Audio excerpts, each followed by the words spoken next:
if I have gone through what somebody is writing about or sharing about, you immediately have my attention. And so, in the time frame that you have your attention, how do you keep it? How do you land on, if it's for sales, right? How do you convert that into sales? One story can be told in a variety of ways. What only determines how you tell that story is who are you telling the story to, and what is the purpose of that story. All of us on stage, even the speakers, we're on a mission to help people understand storytelling. Not just understand, but actually do it properly, actually use it to make to grow their business.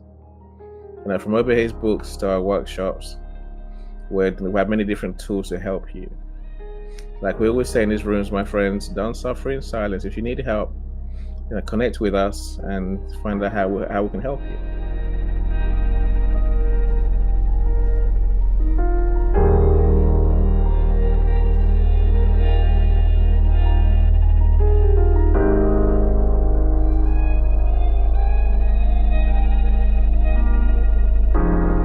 It's important that we know who are you talking to, because that sort of help you to frame your story. I think Eddie did a very good job on that too. In that you are going to know who you are talking to first, then you are going to know how to make sure that your story relates to them. That is actually the essence here. Because if you fail to do that, your story will not land. You see, one of the things that happen with stories or with perfect communication is that after you have spoken, then you have gone, people will remember something about what you have said. But they're not going to remember it word by word. They're not going to, if you say, maybe for example, you have shared, you have talked, you have communicated something to people, they're not going to remember exactly everything you have said to them. But you know what they are going to remember? The way you make them feel. That is absolutely fundamental. I think it was, what is the name of this African American writer? Maya Angelou. That said, people might forget what you say, but they will never forget how you make them feel. Feeling is not a logical thing, it's an emotional thing. Feeling is not about statistics, it's about emotion. And I think we really need to pay attention to that. If I ask you, for example, like, you have probably read a lot of books. I've read a lot of books because I enjoy reading books. Okay, I'm an author, so of course I should read books. I cannot just stand in front of you now and tell you that, okay, this book that I've enjoyed reading, maybe for example, Chino Achebe's best book, our best book, Things Fall Apart. I will just pick up the book. I will just read from end to end of a particular page, just one page of a book, of that book, even though I've read it a number of times. I'll tell you everything that is inside me of my head. I can never do that. But I can always tell you how I feel. For example, talking about the death of Ikeme Fuda. The feeling is important. We need to make sure the story lands by expressing the emotion and helping the people to connect to the emotion that you are sharing with them. That is what separates a good story from just storytelling. For just people that are throwing out a lot of data and looking at maybe what we stick on the wall, that is not the way it should go. We need to know exactly who we are talking to, and we need to know what can make their heart so almost quick. Like you can just move somebody to the edge of the seat. In the case of the cinema, for example, the person is listening to you, maybe listening to what you have created, and the person is afraid because you want them to be afraid. If you want them to be happy, they are happy, because that is exactly what you are. You are manipulating information.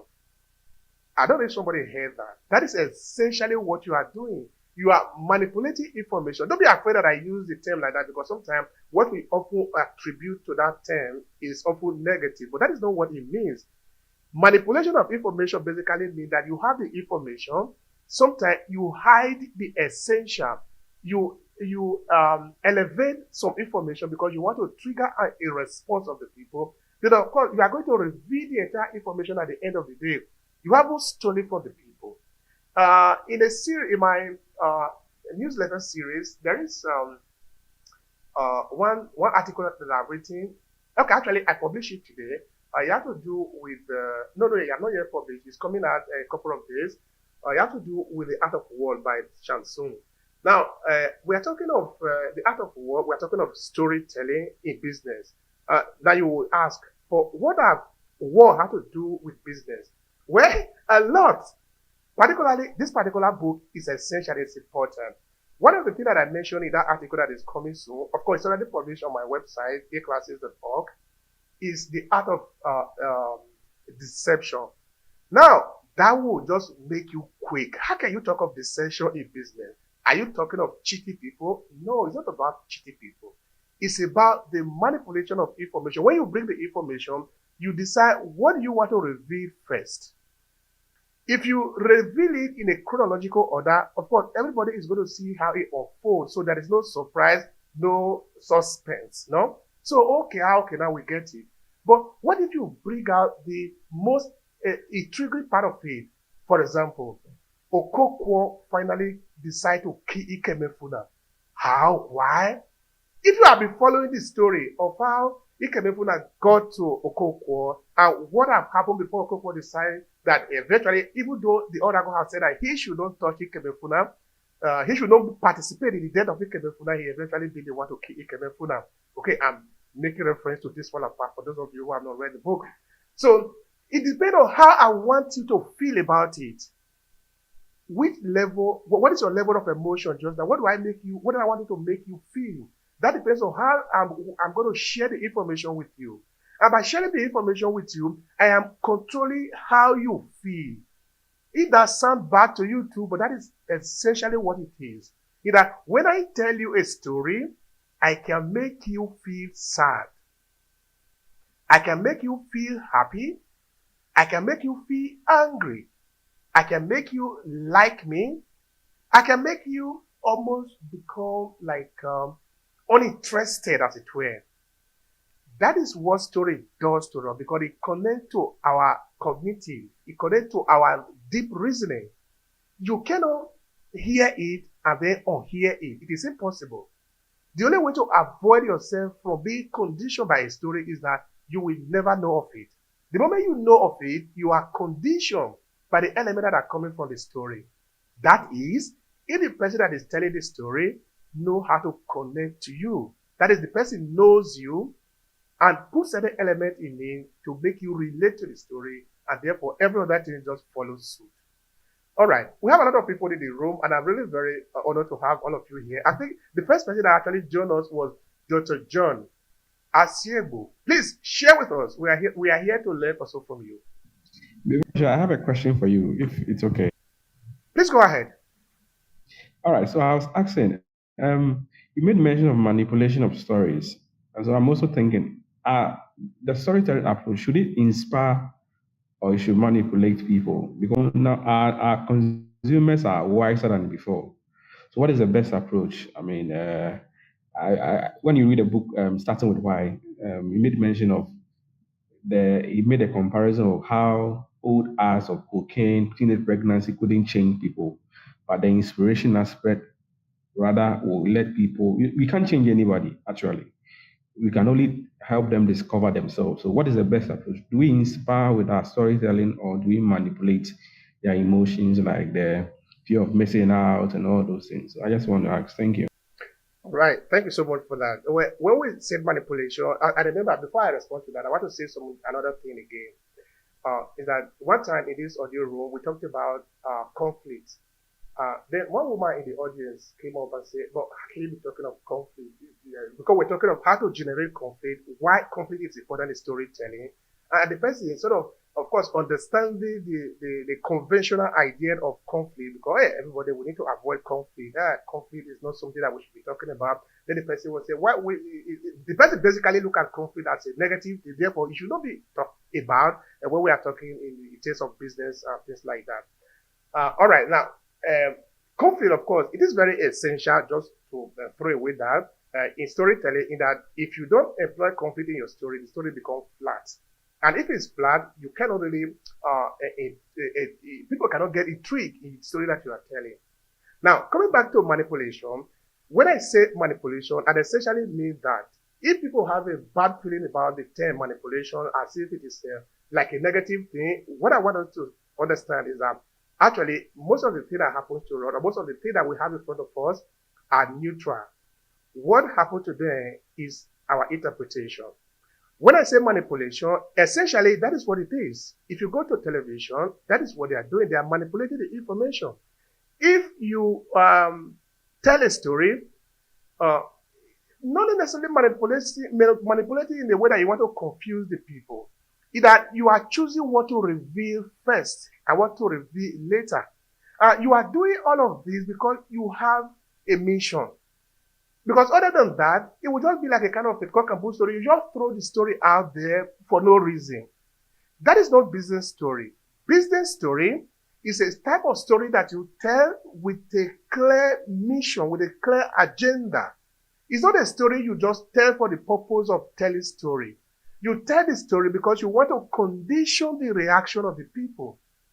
There is no way you can tell that story without manipulating the information that you have.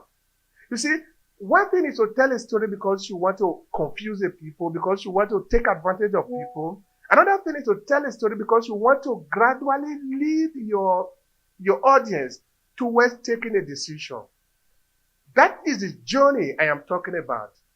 I want to repeat again that word in the context at which we are using it here should be seen as neutral. It is what you do with it that is going to make the change. It's like, for example, in the work of psychologists, when you say maybe, for example, you have a dream, you are sort of frightened, you go to meet a psychologist, this is what I'm thinking.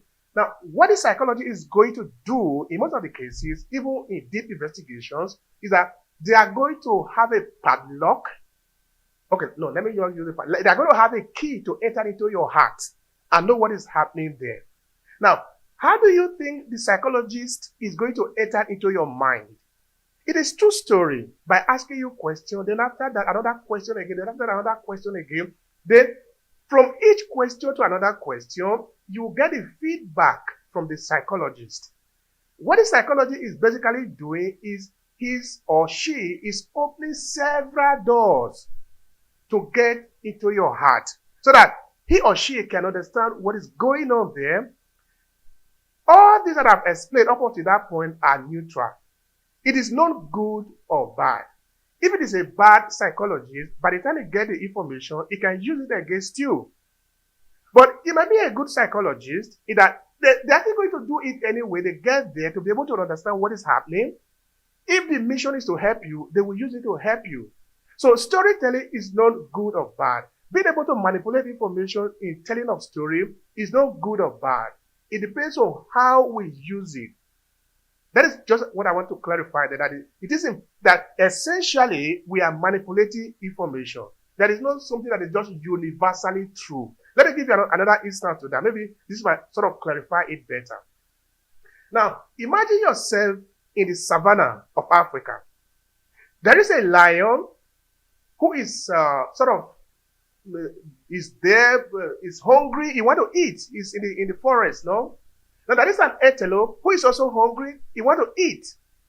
Between the antelope and the water, there is a lion sitting there, hidden. The antelope is not yet aware of it. Now, let me bring this story to you. What is wrong or what is right to be done? Are you going to tell the antelope to run away so that the lion doesn't catch it? Or are you going to watch and see what happens? Are you going to intervene in what is about to take place? Because what is about to take place is that life is about to be lost. The antelope is just about to die. What are you going to do? Now, from which point of view are you going to report that story? Now, imagine you are the lion. You are going to tell that story. What is truth to you? What is right to you?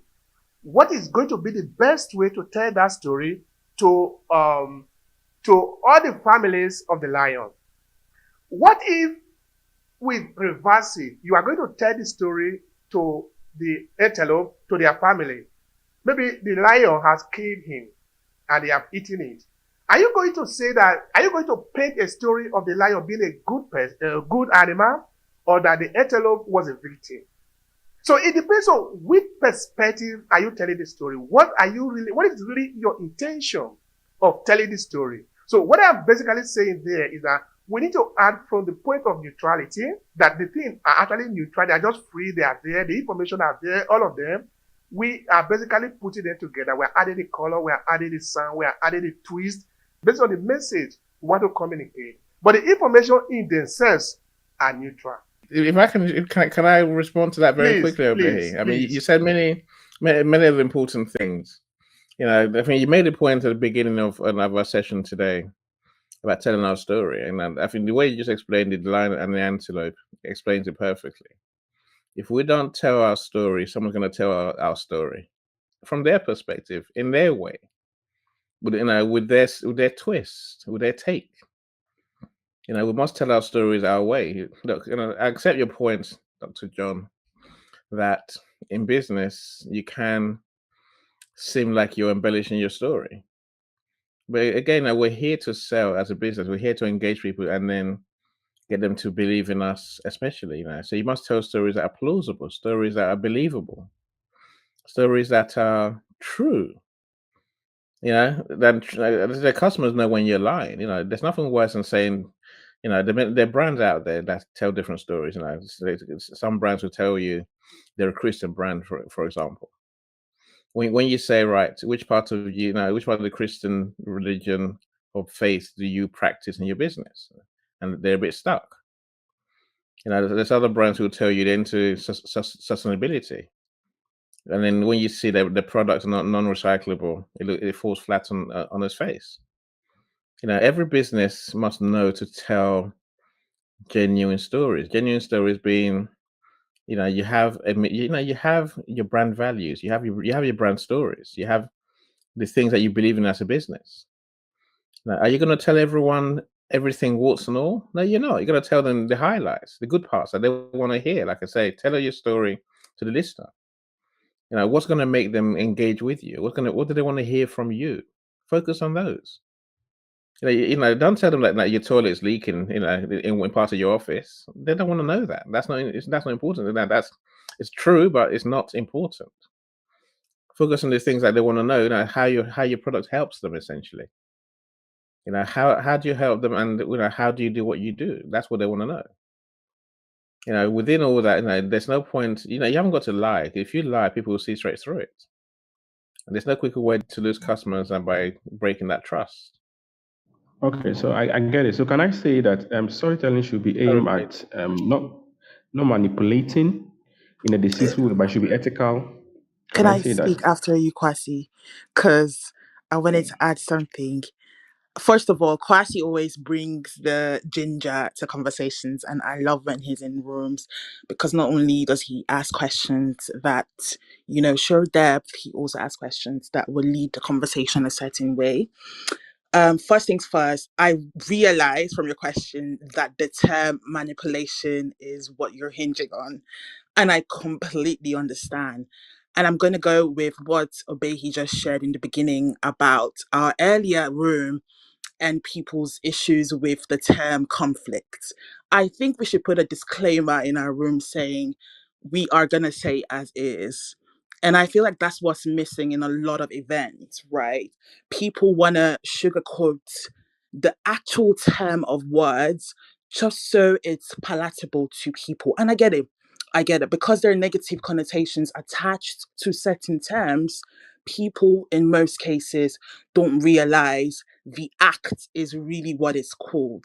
And I'll break it down. When we talk about conflict, you see it a lot in stories, but people don't put a term to it. All they know is there were issues and it was resolved. But that's conflict. Let's go to the term manipulation. A lot of the things that we do in copywriting, as somebody who has studied copywriting, is an art of manipulation, but it's not going to be called that. All you know is people are convincing you to purchase a product or use their services. However, in layman's term, there are some aspects of manipulation in most of the things that people do in several industries, in real estate, but it's not called that. It's called some fancy name like convincing, like sales. But when you break it down, it still carries, the word and the usage of manipulation. And so From your question, Kwasi, I will say this. If you want to be palatable, let's use the word convincing, right?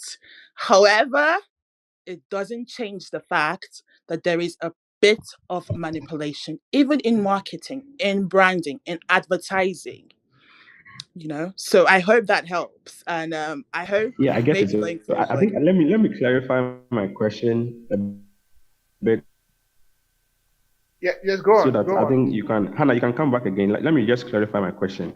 So my question is, I know what manipulation is, so that's where the inspiration comes in. So I was asking which is the best approach, not the word manipulation could be positive or negative connotation. It has so many meanings to it. So I'm asking that instead of us storytellers to make the work, like do the work, do the structure and all those things, can we also inspire the reader to discover things for himself? I don't know whether you get my question. Absolutely, absolutely. However, it comes down to your why. And that's something that we spoke about in the beginning with I think any touched on that as well as Obehi, as well as Abimbola, as well as me. It's really important to know why you're embarking on the journey of storytelling, because it is a journey, right? You're taking a reader on a journey. You're taking a viewer on a journey. This is how it started. This is where we're going. And this is how it ended. Yeah. So why are you writing the story or telling the story to start with? It's really important. Is it to inspire? Because not every story is to inspire. And then when we're going to talk about manipulation, then the term of sales comes into conversation. Do you want to convert your story into clients, paying clients? Then you might want to adapt the copywriting tools, the storytelling tools, right? So why are you embarking on your story? That will guide how you write your story and how you tell your story essentially. I hope that helps, because there are a lot of people that want to speak, Kwasi. You could send me a DM and we could talk further. We already speak in the DM. So yeah, feel Thank you free so to much for reach me. that.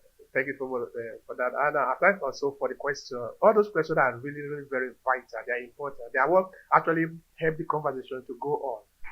Just before I pass the mic to Jason, I want to just clarify. Not really, the thing is already clear. Just sort of add more and more to it.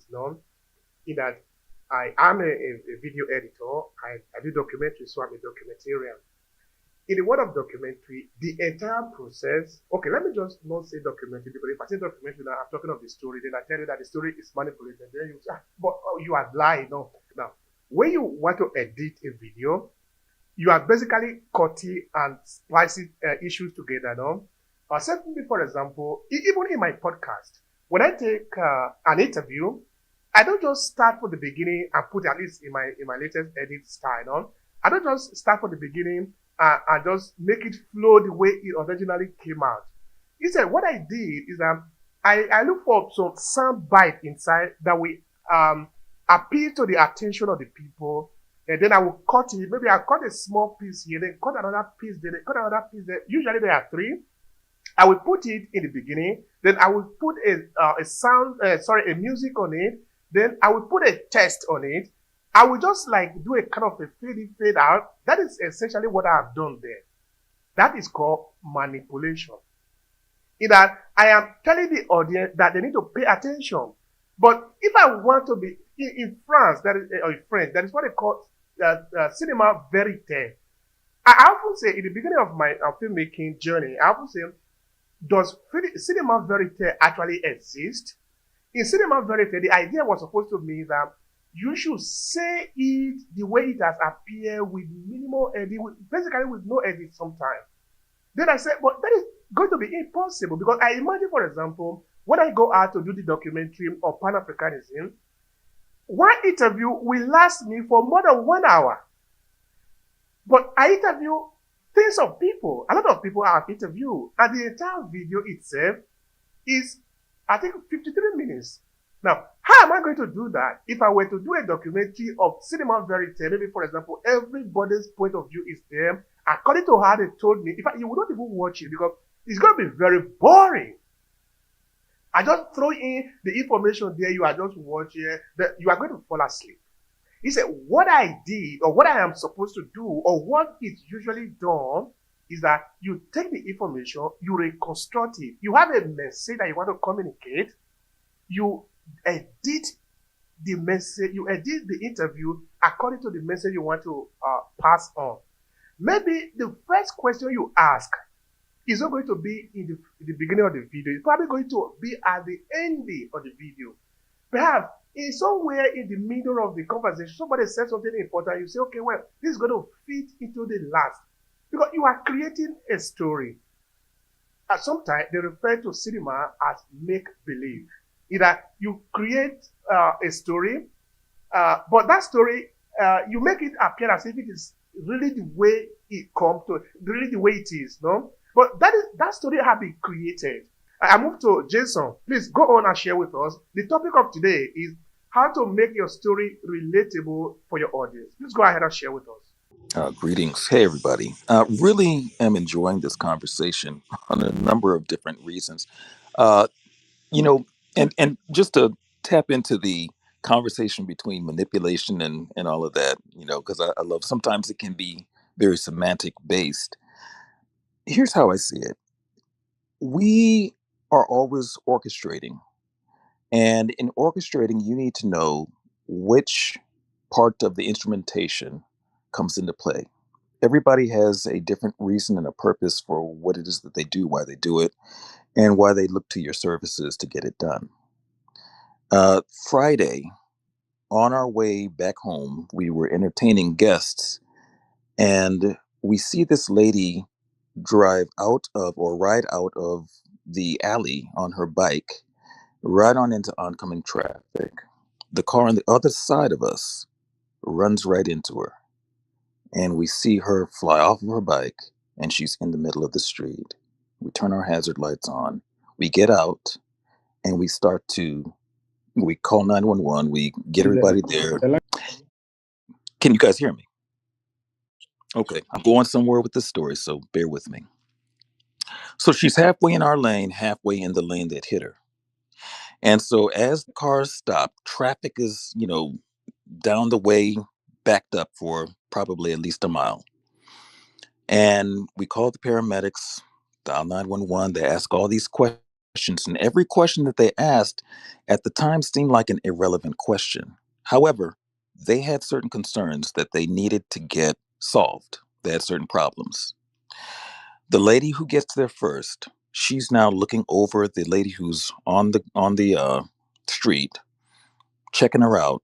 Turns out that she's a nurse. The guy who hits her comes out of the car, and he's like, I didn't see her. She came up. I stopped the car as soon as I could and all of that. He's frantic. He's got his phone out, just looking. Everybody's trying to help the situation. Another guy comes out from the other side. He takes off his jacket, puts it on the lady's top. My sister takes out her jacket, puts it on the lady's bottom. The lady is sitting there trying to get up. I'm telling her, don't get up. Everything's going to be fine. You're in shock right now. Help is on its way. So, as we hear the fire truck come around, paramedics get out, they start asking questions. Meanwhile, the 911 people are like, okay, so if there's anything else that transpires, give us a call back, give us more information. Now, what is the purpose of that story? Everybody who was at that scene was there for a different reason. They were going in different directions, but they all intersected at the scene of this accident. Each one of them had a skill set. Each one of them had a concern. Each one of them had a um, strength that they could offer to that scenario. The nurse can check out the lady to keep her calm while the paramedics were getting there to do their thing. We were there and able to block traffic from coming and hitting this woman, because had we kept going, the car behind us would not have seen her, because she was not wearing light clothes and all of that. So our car was stopped, and it provided the traffic uh, stop for that lane. So all the cars had to go over. We turned our hazard lights on, and we're waving the cars around the other side. The paramedics come over and start to ask the questions. What happened? How did it happen? All of those details. We happened to see everything. We were able to give those details. So in your business, you are in an intersection of people's lives, and you have different customer bases for different reasons. Some are directly going to get the information from you. Some you need to block and divert. And you need to clear the way for qualified individuals to get there in order to take the situation further. You have to know what role you play, and that's going to tell you what story that you tell. If I were to give the person on 911 all of my ins and outs, my background and all of that, that's irrelevant to the conversation at that point. They don't care who I am until I can give them what they need. In business, we have to know at what stage of the conversation that we are inserting ourselves in these people's lives. Are they our direct customer? And if so, what are they looking for? Are they the people who can help our direct customer? If so, what are they looking for? Everybody requires information that's relevant to the situation. So when I look at the way that you tell a story, it is about how do you orchestrate those events, those facts, so that you can harmoniously tell that story without having to tell it over and over and over again, but you're giving the relevant pieces to each person who shows up at that time so that they come away with what they need in order to take the next step. We're always looking at what's the next step because if we can figure that out, then we can always be relevant to our marketplace, regardless of where they fit on that chain. We've got always in our audience people who will buy from us. We've got people who will evangelize us. We've got people who will connect us with the people who we need to be in front of. We got people who will fund us. And we have people who will change policy because of the power in what we do, and they can see a benefit to what they concern with. And so those are the folks who will say, "What do you need?" And then in our telling them, because we understand what we need in order to do what we do better, they say, okay, we can put a policy in place in order to make that happen. So if we always remember that our chief purpose for having a business is to solve a problem, and a problem isn't always necessarily selling a product. A problem is, what is it that you've got going on that my presence, my expertise, my experience can benefit? And if you can find that for everybody around you, then you have a thriving business because everybody knows what they can get from you and you know what you can give to them. It's Jason Hodge. I'm a media architect and strategist, and I publish the broadcast Mastering Your Media. And we interview the who's who in their space, tell their stories of success, failure, and the messy middle. Thank you for having me. Thank you so much, brother. That has really been very interesting and also very captivating. So I really want to thank you for that sharing. It really has been very interesting for me. Of course, I'm coming to you, quite. Don't worry. We'll come to you shortly. Um, you see, when you listen to that story, there is no way you cannot feel connected to it. In that there are emotions that are buried in it, and I think that is what we need to pay attention to. When we tell our story, we need to be able to lace emotion into it. There needs to be a sense of urgency. Why should I care? That is essentially what the people are asking, but without telling you. The question is, you have decided to tell me this story. Why? Why should I care? That is really very important. There are ways to be able to leverage storytelling in what you do. There are ways to use story that it might not be able to convert to you. So there is a wrong way to do it, and there is a right way to do it. The right way to do it is to make sure that the story that you tell resonates with the people, that the story that you tell, people can find themselves into it.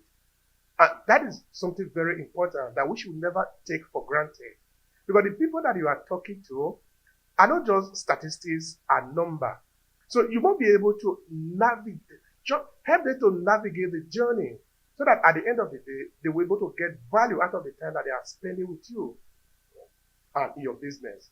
So this is not something that you just throw out the story out there. This is not business story. In business storytelling, there is a clear path that you are going to take the people to because people don't have time. Perhaps the story that is told by Jason, if you want to bring that story down again, you could tell it for 3 minutes. But that same story can also be told for 120 minutes. The question is, in what context are we telling the story? What do you want to get out of it? It might still be the same information, but depending on the situation where you want to tell the story, you can elaborate on it, explaining what you are talking about, or bring it down, really like clean it up and keep only the essential.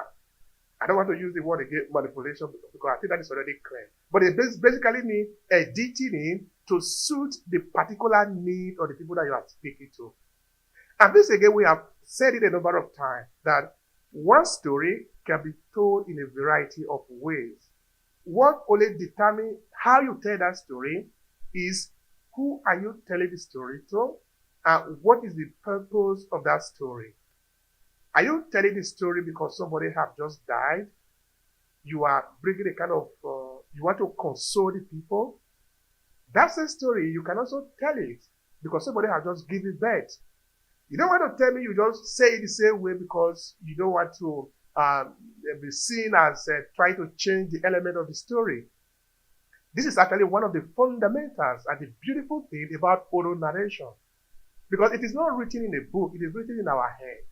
Anytime we tell the story, we modify certain elements to suit the moment. It doesn't mean that we are lying. We are simply appealing to the people and the circumstances under which we are telling the story. But before I pass the mic to another person, I think Annie wanted to say something there. Annie, please go ahead and do that. Thank you. I say, Ziyad, fell off the stage, right? He wants to come back up. I don't know where you can see him. I see my sisters here, Ola Bimpe, the new superstar on LinkedIn. Woman's here talking about cybersecurity and everything else. How to build your business. She's a genius. I promise to make her famous. She's well ahead of me on that game. Danny, I see you. Kinyere, I see you too, my friend. TC, welcome. My sister Tolu, this amazing relationship counselor. If you want to save your marriage, Tolu's the one that's to definitely help you to have the right conversations and build those relationships back up if something's gone awry. So my sister Joy Nicholas is here as well, great content writer. Tracy, I see you. Jesse, Onyeme, I see you. Alicia, my sister Emo's here as well. Great HR recruitment and genius that she is amongst us.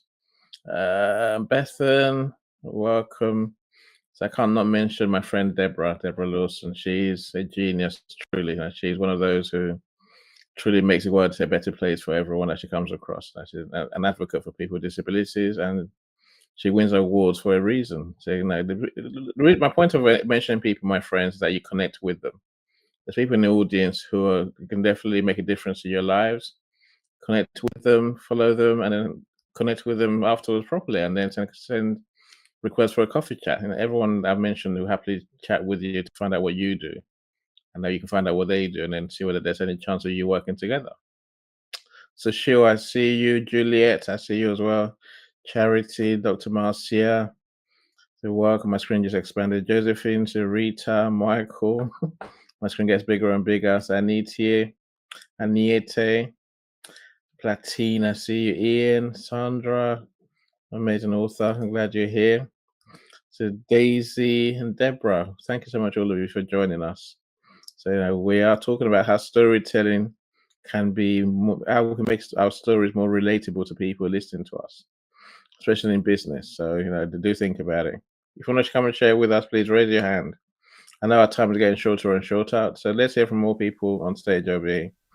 I give you the mic back. The mic is yours, my brother. Talk to us. Okay, one of the problem and one of the issue we're having to draw ourselves and draw persons to what we are actually going to offer to them.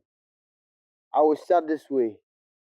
For you to be able to take persons to actually know what you are giving to them, you actually have to know and get the fruits to give to them. There should be a fruit. Like, why am I offering this to persons? Why am I bringing this to persons? Why am I going to bring this? For what purpose and for what issue am I going to bring this to persons? You have to know that wherever you are giving to a person, it should be for the betterment, and you have to have a reason for what you are giving to persons. So, in the issue of you selling product, you can be selling product, but maybe your intention is for your own self and not for the persons. So you have to know first of all, why are you selling this product? Where is your intention first of all? You get. So in the sense of marketing and how to draw your buyers and how to draw your persons close to you.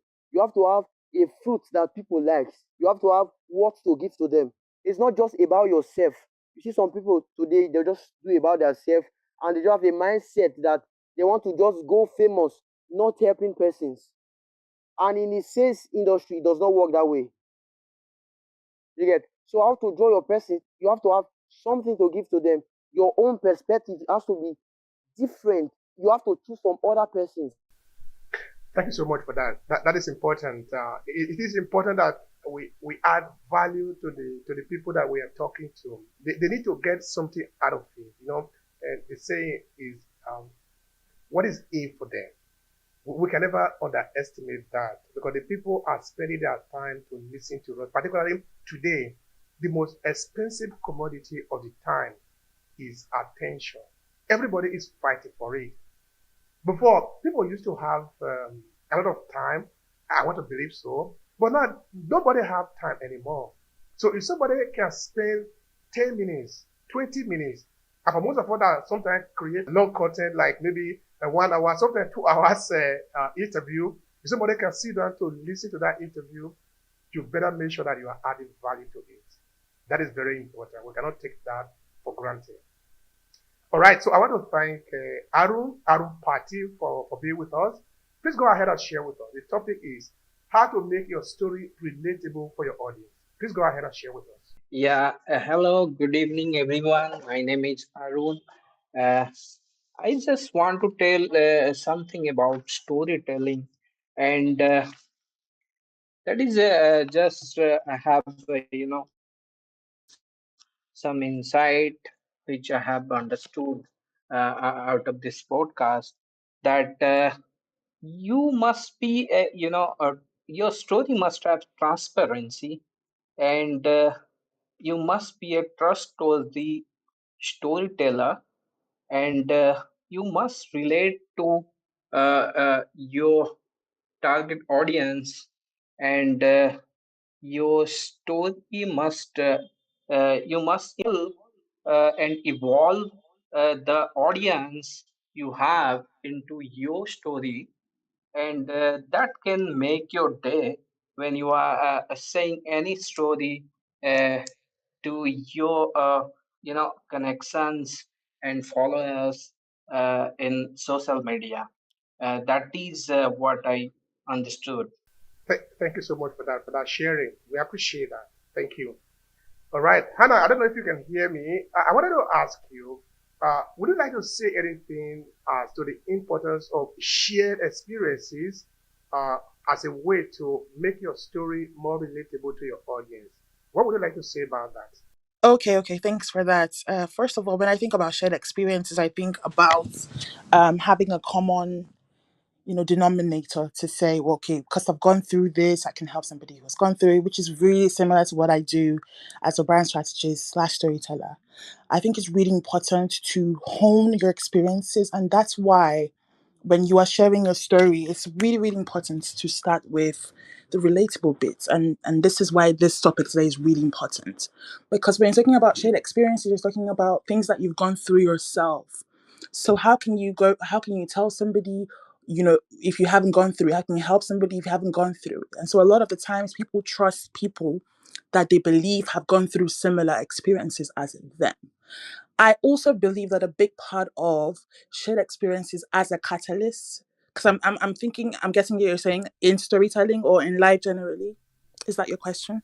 No, it was related to storytelling. Actually, Yes, let I'm me. gonna Yeah. yes, I'm gonna go with storytelling. Yes. So shared experiences in storytelling, I feel like is really important depending on how you're able to hone it and how you're able to use it. And that's where language comes into conversation. The terms that people that have gone through what you've gone through can understand. Because I feel like it's one thing to have an experience and another thing to be able to communicate it effectively. And that's where the trouble is. That's where the struggle is. And so being able to communicate exactly what you've gone through in an authentic way without embellishing, without adding too much, being truthful, speaking your truth, like I said in the beginning of my share, I believe can do wonders. Because not only do you already have the connection, which is what a lot of people, look for when you're sharing experiences. Another thing that you do have is the attention, which you spoke about in the beginning of Behi. If I have gone through what somebody is writing about or sharing about, you immediately have my attention. And so, in the time frame that you have your attention, how do you keep it? How do you land on, if it's for sales, right? How do you convert that into sales? Now, that's the conversation for another day. If that's something that somebody listening to me is currently going through, I understand, I see you. That's something that I was going through myself. And I'll end by saying you can use that to your advantage in business. However, the question is how. And so, yeah, I would like to go into the details, the nitty gritties, but I also am very mindful of time. But what I will say is, when you have your truth, when you have a story to share, I think it's really important to know that the people out there that are going through what you're going through, and that's why it's so important to share. Number one, and number two, how you share is really important. What you say is really important. The language that you use is really important in landing or converting a client, if that's the case, or connecting in the grand scheme of things. But I hope that that answers the question. It does. Thank you for that. Thank you. The how is absolutely very important. That is why these 5-part book series are valuable there. For those of you who are just starting out in storytelling, or you want to learn how to hone the skill more, because storytelling is actually a skill. Sometimes you are not born with it. I know there might be some few individuals who are just born with their oratory skill, but even though you might know how to tell story, which is knowing how to tell story, you also need to know how to tell business story, which is different from just any other type of story. You need to know the different dynamics of story and how stories are told. So this is why this 5-part book series exists, and they are available on Amazon. You can get any copy for yourself and read. But if you are the one that maybe prefers the video part of it, you want to have somebody hold you by the hand and walk you through the process of using storytelling in your business, we have a series of storytelling classes on our platform. Just check it out, aclasses.org, or you can DM me. We are here on purpose, and we are collaborating with different storytelling experts in all across the industry, because we are ready to add value. We are really ready to add value to the community. We believe that storytelling is going to change the game for you. There is not a dispute of that at all. There is no dispute. If you know your story and know how to leverage it, your business will change. It's impossible for your business to remain the same if you have a story, because people are not connecting to this might be surprising, maybe you create a product, you think that your product is what people are actually coming for. No, it's not the product. The people are coming for the story that you have shared with them, for what they understand that you represent. They want to believe that when they make when they buy something from you, they are contributing to something bigger than just that product. And you only can do this through storytelling. And somebody was saying something, I think a couple of days ago, that when BlackBerry, of course, was taken out of the market by Apple, no? That at the time, BlackBerry was actually more superior to Apple in terms of the phone, in terms of the functionality and software. But Apple just have better story. And of course, better story is not enough. You have the story, but you also have the work to back it up. When you say you can do this, you do it. Then, of course, you remain in the business. So the guy was saying that BlackBerry actually was a superior phone, but Apple just happened to have a better story. So it is good that we know how to hone the storytelling skill, that we know our story and we can use it for our good. It is very important. So take your time, lay it out there for wherever it is possible for you, or how to improve your storytelling skill. Don't say, okay, I am not as good as they or she or he now, so I cannot do it. No, you don't need to be as good as he or she to start. You just need to start where you are. What you have to learning, you will improve, because storytelling will change the game for you. All right, I have some other persons in the room who have valuable things to add. I see Stacy, I don't know if I pronounced the name correctly, Okore. Please, it's your turn. Go ahead and share with us. Yes, absolutely. And yes, you did pronounce the name the way it ought to be pronounced. Thank you so much for having me here on stage.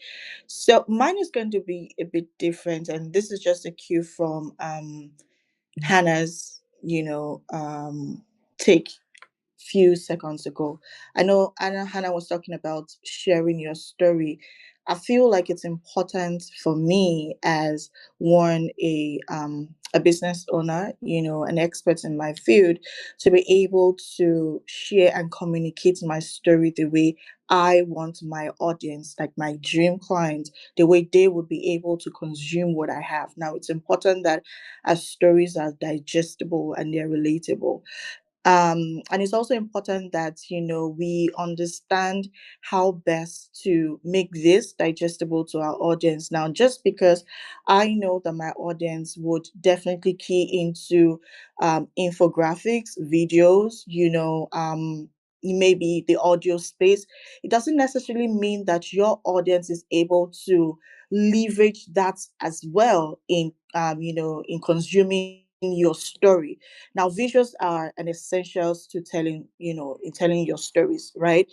But you see, I see so many times we're like, oh, the selfies will do the magic. Now, it's important that we know that just because the selfies are going to give us likes and views doesn't necessarily mean that the stories, sorry, the selfies would help our stories get to the right people. Now, this is not to say that those selfies cannot do the trick, but then you want to be able to understand your audience, to know what they want, how they consume those stories, for you to be able to use that as a means to enhance your storytelling.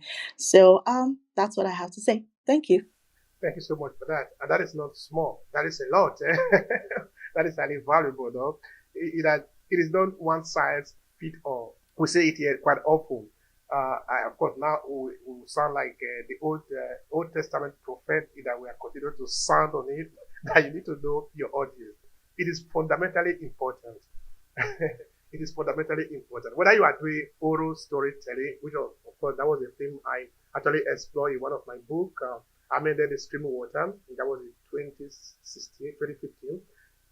Oral is a very powerful way. That is, if the person can hear you, you are sort of near to each other. You can feel each other's perfume, and even if that is your type of story, you still need to know the audience. You still need to know the senses and sensibilities of these people. Because that help you to be able to touch their heartstring. Because until you touch something in them, they cannot open up. That is just the truth. If you are into sales, you understand that you don't just go to an individual, even though your intention is to go to this person and sell something to them. You don't just go there and say, hey, I have something to sell to you. Come and buy. It doesn't work. It will not work. I've also sort of explained that here a couple of times, that why it will not work is that we understand money. Of course, money is not the value. Money is a means of exchanging value.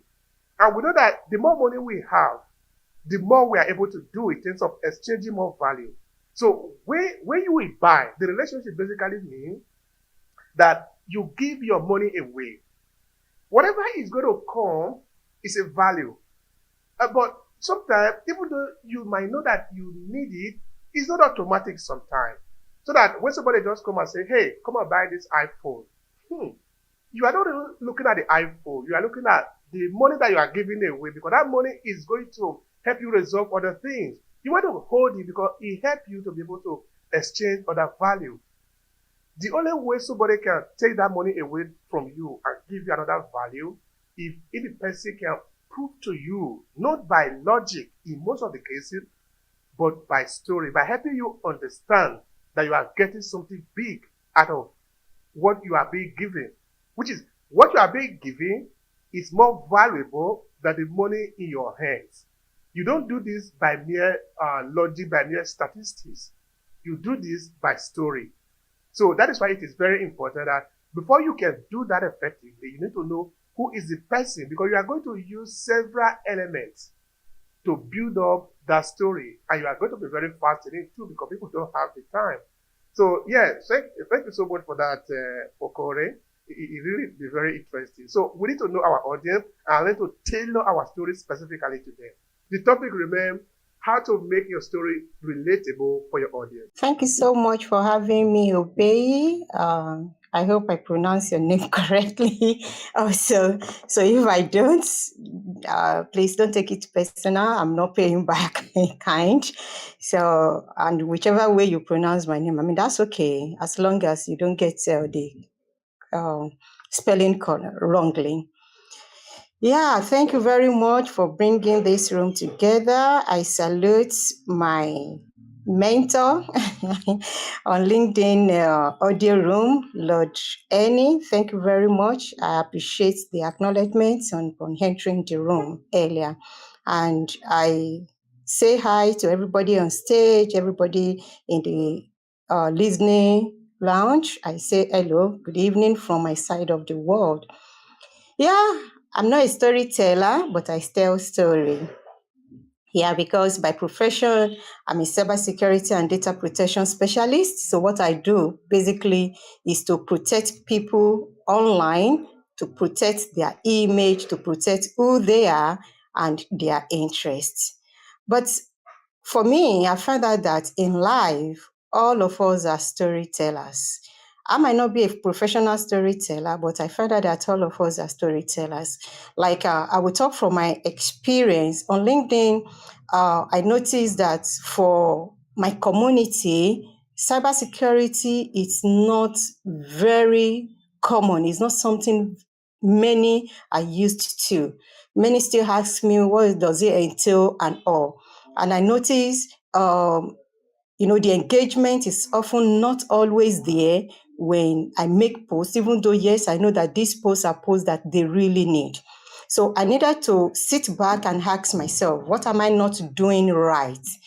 So, well, I say, maybe I'm not speaking their language. Maybe my professional jargons are too much, which, yes, we have to eliminate when we are selling to our audience. So then I think, okay, people relate more with story because I know I enjoy very good story and things that have helped me to relate to my audience uh, within this short period of time that I change my method is I try to I make the story identify with them, even though, yes, it has to do with cybersecurity, it has to do with data protection. I bring in stories that they can relate with. I make sure that I use universal emotion, situations that they might be familiar with. I take, for instance, when you say WhatsApp is hacked, for instance, it's not new to most WhatsApp users. So how do they mitigate against WhatsApp hacking and all? That may make more sense than going straight as a professional.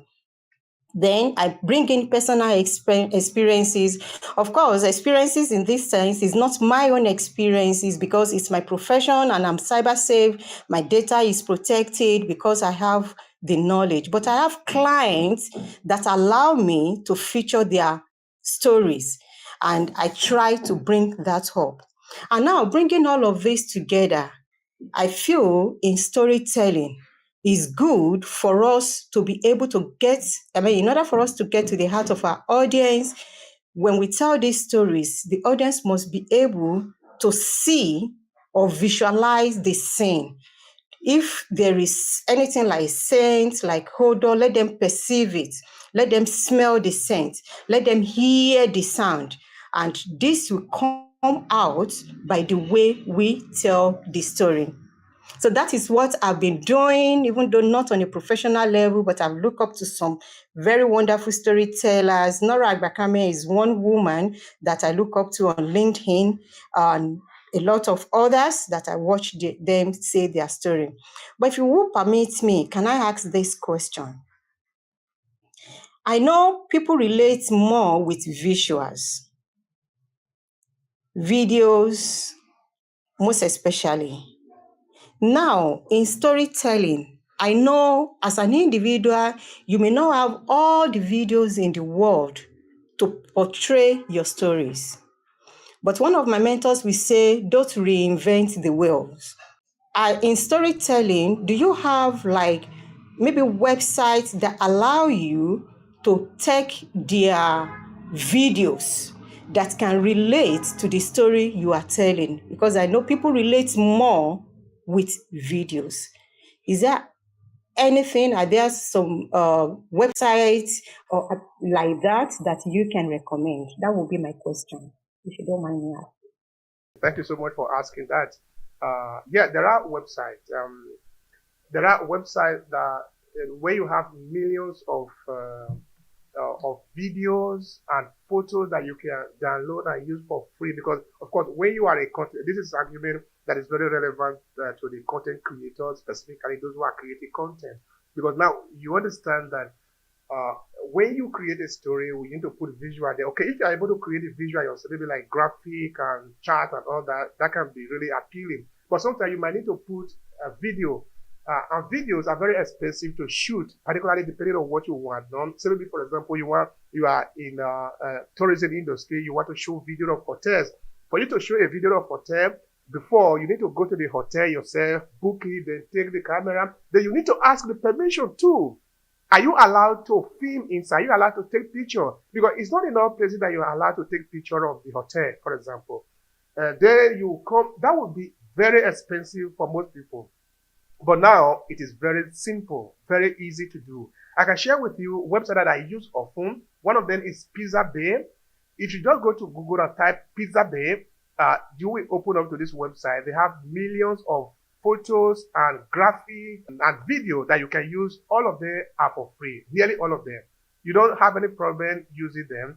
Pixel is also another important website. They also have a lot of photos. Let me see if they have the number written. Okay, the number is not written here, but basically they have a lot of stock footages, video and photo that you can use for free. You can download them, basically use them. You don't have any problem of copyright because that is actually the contract. They have a 003 contract in most of them, which is it allow you to be able to use them without any problem.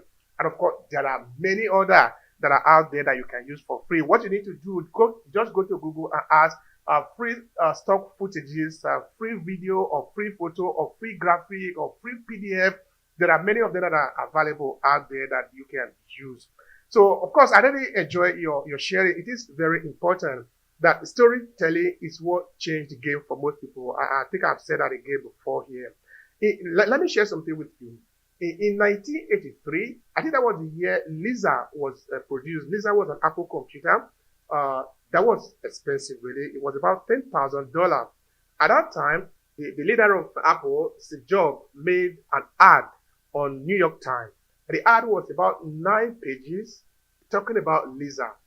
But the problem or the error that Jobs made then was that ad was full of jargons. They were not really on the surface that many people can actually understand.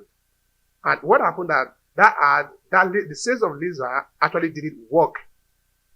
They understand that even though Lisa was a really sophisticated computer that many people need, but the people really are not ready to receive those high jargon to explain something that should be simple for them to understand. And of course, Job, as you all know, I'm talking of Steve Jobs of all, will really become very good in selling Apple. Job is actually the brain behind the success of Apple in the story that he tells.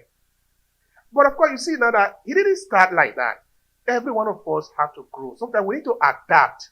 We need to understand who we are telling our story to, and we need to evaluate the information that we are imputing out to see whether we are getting the result that we want from it. Because in storytelling, I repeat again, it's not a cock and bull story. It's not just because you can tell story. It's a story that is told for a specific objective. Therefore, it is measurable. Because you say you need to tell this story for so and so. If so and so is not happening, you need to ask yourself, what do I need to do? Maybe you need to go out, you need to go back and redraw the plan. You need to change few things there to make sure that the story work. Because it must work. If you tell the story correctly, like we have been sharing here, you have heard from Hannah, you have heard from Abibola, you have heard from the beautiful people here who have shared different value, you have heard from Annie. If you put your audience first, pay attention to their emotion, their senses and sensibility, your story should work. All right, we have 3 people in the room that have not spoken yet, and we'll try to make sure that all of you speak. So I would just advise you to be very brief because time is already well spent. But of course, we encourage, we salute your courage, and we like that we are here. Please, you will go ahead to share with us, but you will be very brief. The first will be Charity. Please go ahead and share with us. The topic remains what it is: how to make your story relatable for your audience. All right, thank you so much for the opportunity. One thing I would like to add a few things to what has been said so far. The speakers have said a lot already. One way I find that sharing relatable story helps you share relatable story is by using universal emotions that people can easily relate with. It could be emotions such as love, loss, happiness, or sadness. These are things that people can easily relate with. It might not have happened to them, or it might have happened to someone they know. So these are things that people can really relate with and see themselves in your story. That's another thing. That's one thing you should incorporate when you are trying to tell relatable story. Another thing is trying to make people see that things are not always perfect, because when you keep focusing on sharing stories that make things feel perfect all the time, your audience might at some point have a disconnect with you, because you are not portraying reality in your stories. Life things are not always perfect in life, so your story should incorporate this as well, so that your audience can actually relate with these experiences. Share your failures, not just your successes, with your audience. Share your failures as well. Even if you want to share maybe a fictional story with your audience just to pass your message, you can incorporate this and make your audience realize that life is not all about winning and winning all the time. There are times when failure comes in and ways you can deal with it. The last point I want to talk about is, in your stories, there should be settings that provide room for you to make your audience connect with either a place they already know or an experiences they already might have had. For example, there was a case where a particular story where I shared an experience I had with a madman. Now, I used it to share a story about branding and how people can connect the story with branding. Now, madman is something that people can relate with. People get to see them, especially in my country. So my audience could easily relate with this because they get to see, but they didn't get to, they've not actually sat down to think about this other part I brought to them. So it was really a food for thought when I um created my story around this other point that they never really think about. So this is another area where you can make your audience relate to your story by sharing an experience or something that happens every day, an everyday occurrence that they get to experience, or maybe they know someone that experiences every day. They are more easily likely to relate to your story in this way. So that is the little I would like to add. Thank you. Thank you so much for that, Charity. Well, that is not little at all. That is highly valuable. We appreciate you. We appreciate you so much. Thank you so much for that. Well, the other person that was supposed to be speaking, I think she has disappeared. Okay, let's say that she made up her mind that she wants to speak for the next one, because we are always here every 14 days. We believe that what we are doing here is adding value to the people. So for this, we have made it a duty to be here every 14 days to share different experiences with you related to storytelling and how you can use it, how you can learn how to use it, and of course use it in your business, and you can also use it in your personal life. Maybe you are in a family, you want to be able to build a better rapport. You can use storytelling for that. You know, storytelling help to create bonding. That means that you can tell story that make that sort of put the family at the centerpiece of the conversation, and that can help to build a bond. Maybe you have friends, you can use story to also bond within each other. You can use story to build your heritage. There is nothing in our life, as long as we relate to other human beings, that storytelling is not involving. So it is important that we learn how to use storytelling the right way. And this is why we are here every 40 days to talk about storytelling. All right, time is always what it is. Sometimes it comes to an end, so we don't have the possibility of stopping time. So now I will ask Abibola, what will be her final thought here to conclude the conversation? Please go ahead. The topic, of course, remain what it is. How to make your story relatable for your audience. Please go, Abibola. All right. Maybe she's having some technical issue there. I can understand. All right. I pass that to Hannah. Hannah, please go ahead and share with me what will be your final thoughts here to conclude. Okay, first of all, I would like to say thank you so much, Obehi, for having me here. It's always a pleasure to be here in this event. I'd also like to say a big thank you to everyone who has stuck around listening to us. We don't take it for granted. Thank you so much for being here. I also want to say very quickly a big part of being relatable is being yourself. I'm going to overemphasize that. I cannot overemphasize how important that is. It's so important to be yourself. I believe that it's always a struggle to be somebody that you're not. It's always a struggle to put up a mask. And in that way, you lose touch of the connection and you lose touch of being relatable. So in being relatable, it's really important to hone who you are. First of all, find if you need to go on a search to find out who you really are, what your takes are, and then how you can better be of service to people. That way, you're going to find that you're going to attract people who understand you, are in the same journey as you are, or have some bit of inkling as to what your journey is like. So please be yourself, be authentic, and you're going to attract people who understand you and can relate to you. With that said, I'm going to be yielding back the mic to you, Obehi. Thank you so much once again for having me. Thank you so much, Hannah. I appreciate that. I appreciate your contribution. It's invaluable here. We cannot even estimate how important it is adding your expertise here. Thank you so much for that. I really appreciate that. All right, now let me tell you a little bit of a small story. You see, I've been on LinkedIn for a very long time. I never use Audio Room. Of course, I've been posting my content. Yeah, I do have some follower here. I think I have, I'm now moving to 19,000 people that are following me.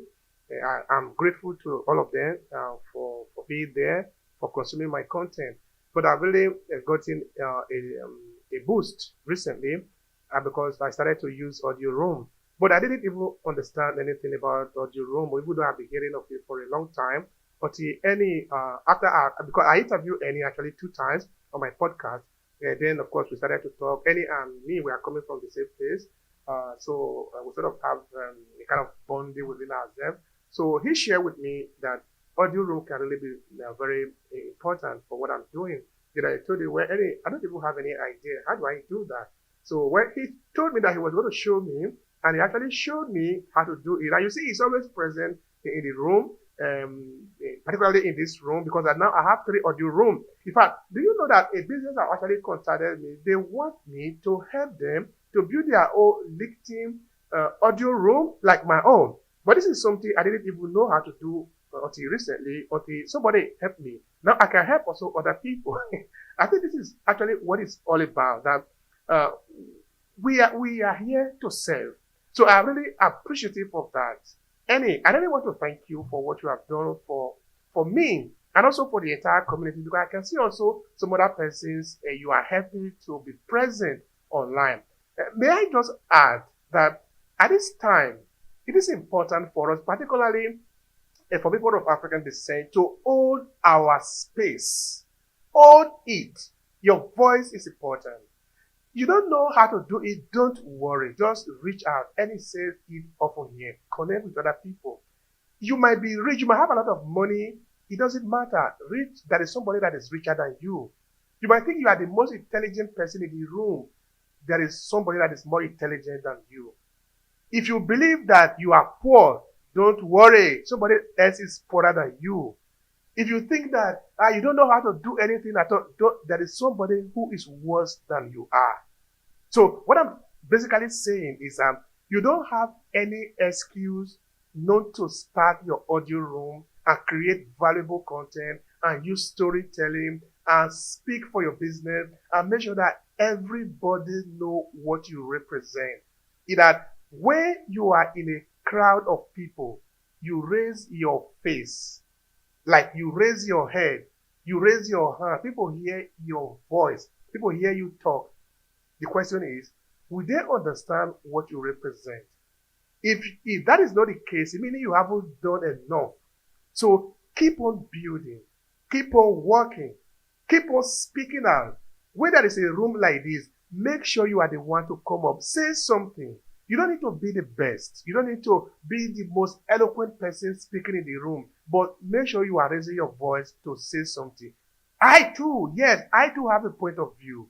Please, please, because we have it as an obligation to ourselves, to be there for ourselves, to represent ourselves.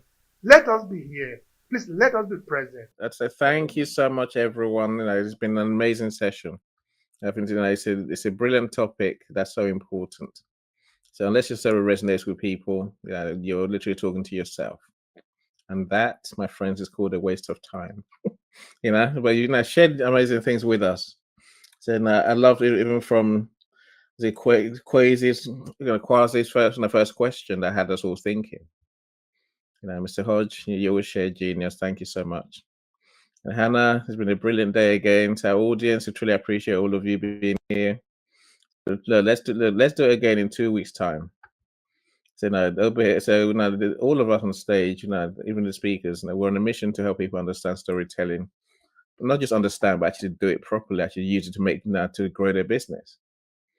From Obehi's books to our workshops, where we have many different tools to help you. Like we always say in these rooms, my friends, don't suffer in silence. If you need help, connect with us and find out how we can help you. At the very least, connect with people around you in the audience, have conversations, see who can help you, who you can help. And let's use our network properly to grow our businesses. Look, if you need any help, say Obehi's here, I'm here, Hannah's here, Abimbala's here for sure. So let's make it a good week, and let's tell our stories. If you don't tell the stories, no one's ever going to know our stories. I'll leave it at that, Obehi. Thank you so much, brother. Thank you so much for that. Let's blow our horn. We must blow our horn. It is fundamentally important. So I thank all of you that are present here. If you want to support us, why not get a copy of the book? It's on Amazon. And when you have read it, please leave a review. Let the world know that you have read it. Maybe you have gotten one or two things from that as a takeaway. Share with other people. I would really appreciate that. But if you are the one that like to learn with video, you want your hand to be heard, I'll show you around with some instances on how to take your business to the next level through storytelling. You can DM me. Why not? We have a lot of courses that are available there. Then we're also co-creating more with other intelligent people out there, like Annie. We are just recording one just now to share with you, to help you understand how to leverage the power of storytelling. They also have many international people out there who understand how to leverage the power of storytelling. So we are not short of value for you. We are not short of courses that are available that you can easily take. Let me share something with you before I close. When I got to Italy, I stayed here for a number of years. I was illegal in this country, which means I didn't have the chance to be able to go to university and study, even though actually I have had that in mind. You see, now what I did was that a Nigerian who was living in Milan came to Verona to present his book. Then, okay, we are both Nigerians, so we started to talk. Then I told him how I would have loved to study, because I've always loved to study. But I'm living in Italy as an illegal person. I came here with a visa. My visa has expired. Now I am living here. I'm invisible, so I cannot go to the university to study. I cannot study. I cannot do anything. So he told me, hey, you can study online. Do you know that? I said, really? Can I? That was how I started. I started with London School of Journalism. I did my course of journalism. I got my diploma. I said, really? This is beautiful. Then I went to register for New York Film School Direct. I finished that and I created my documentary. Since then, I've never looked back. Because what I understand is that the YouTube of the world is your university. Is that the Google is for you. It's for you to use. It's a tool for you. Even today, you have AI, Chat GTP, all of them, Midjourney, they are all yours for use. But of course, the skills is also yours. Choose what you want to do. The choice is entirely yours. If you want to learn, you can learn. If you don't want to learn, you have a million excuses why you will not do it. But if you are ready, like in my case, for example, I didn't have a teacher stand in front of me to teach me about feature, because I did feature writing. They just basically send me test, PDF, which I read. I think I have all the PDF in my computer today because sometimes I go there to review some things. But the courses that I'm creating right now are videos. You will hear my voice. You will hear the voices of people explaining things to you. I am there for you. You want to talk to me? Why not talk to me? So you don't have any excuse not to take some of these courses. I have at least about 21,000 students on Udemy that have enrolled in my courses, because I have a couple of courses there you can check out for yourself, with over 50,000 enrollments. So I've been doing it for some time. I understand that there is value that I'm giving to the people. If you want, take it up. Take one of our courses. Sometimes we can even give you access to some of the free, so that you can sort of have a taste of it before you ever pay anything. So storytelling is up for you to grab. It will help you to elevate your business. Don't shortchange yourself. All these courses, all these chances, all these people, these experts on storytelling from different people that are from different places that are collaborating with us are ready to help you. But the question is, are you ready to help yourself? I leave it there, and I want to thank all of you again. We are going to be here again 40 days' time. Please come around, and please continue to leverage the power of storytelling for yourself.